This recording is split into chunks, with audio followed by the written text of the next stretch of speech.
Okay, I'll be doing many more videos on how to repair appliances. So subscribe. Hit the like button if you like the videos. And comment good or bad. Also, if I use a part to repair the appliances, I'll put a link in the description so you can buy from this channel. Let's get started. This lint filter, 85% of the air was blocked because of buildup. I'm not really sure. I'm thinking maybe lint filters, fabric pads, sheets were blocking it or something. Dryer took a long time to dry because of the blockage of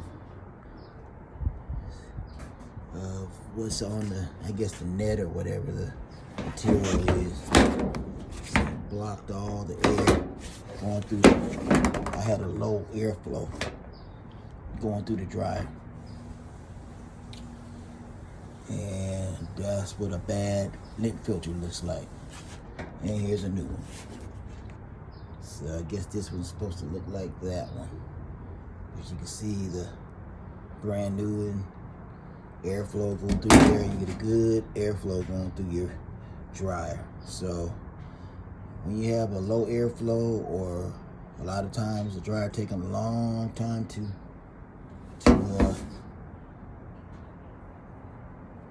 to dry, this could be your problem. Before and after.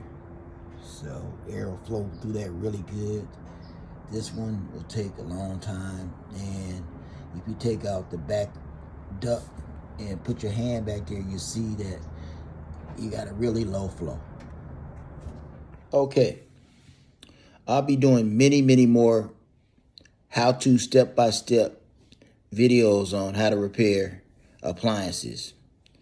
So hit the like button, comment, good or bad, subscribe to the station so you can see these videos. And if I am using a part to repair the appliance, a link will be in the description so you can buy from this channel. Have a good one.